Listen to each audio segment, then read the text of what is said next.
spider sand bunches on either side. It's home to a couple of colonies or a couple of rookeries. So it's home to the little penguin, formerly known as the fairy penguin.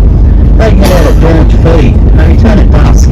So highly unlikely you'll see any of the neck today, although you will see lots of evidence of their occupation in around their little burrows in the sand dunes. So generally, a little bit above the high water mark, about 20 metres high in the sand dunes, most of the burrows you see are for the little penguin. 20 metres and above, most burrows you see are for the short-tailed shearwater, the mutton bird. Now those birds have the third longest migratory flight of any bird on the planet. Each summer about 15 to 25 million short-tailed shearwaters flying from as far away as the Bering Sea in Alaska, and they fly all the way down to Tassie and Bruny to breed. They breed on the same 2 nights each and every year, so that's the flight time you want to get right. You don't want to fly all the way down and miss the party. They then raise their chick in the burrow. They feed the chick quite vigorously. The chicks actually become larger than mum and dad, at which point the parents abandon the chick in the burrow and make that migratory flight back to the Bering Sea in Alaska.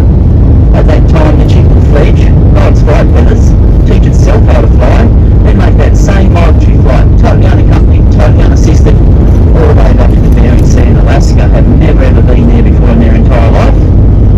Once the chicks have made that flight, they have been documented to land within a 20-metre radius of mum and dad, which is pretty incredible. They don't like AFL football, the short-tailed shearwaters and the mutton birds, so they generally turn up just a little bit after AFL Grand Final day and leave just before the season starts. So we're starting to see a few short-tailed shearwaters today. Generally they feed on krill, so if we can find a lot of shearwaters feeding, hopefully we can find something underneath that that also feeds on krill as well. As we drive up to the neck, you might notice some little fences either side of the roadway. They are for the little penguin. It funnels them down to some on-the-road wildlife corridors. Apparently they're quite habitual in their crossings, so it works pretty well.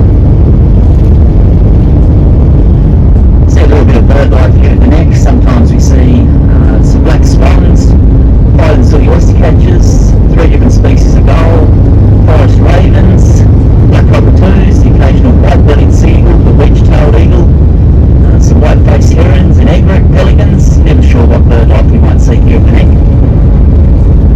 But here we go, coming on to the neck itself. Hopefully we can get a little stop in between showers. So on our right-hand side, Isthmus Bay is about to appear. And Isthmus Bay is quite tidal. You can actually wade about a kilometre out before the water goes over your waist. So that's on our right is Isthmus Bay. Beyond Isthmus Bay is the Doncaster Channel that we crossed this morning on the ferry.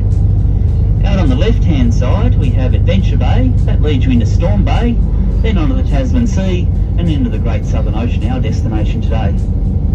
But as promised, we're going to stop here at the Truganini Lookout. Truganini was a Neononi princess. There is a little monument to Truganini at the very tippy top, and I'll talk a little bit more about the Neononi tribe once you've had a chance to explore here. This will be one of the most photographed spots in southern Tasmania. It's rated in the top 10 beaches Australia-wide as well.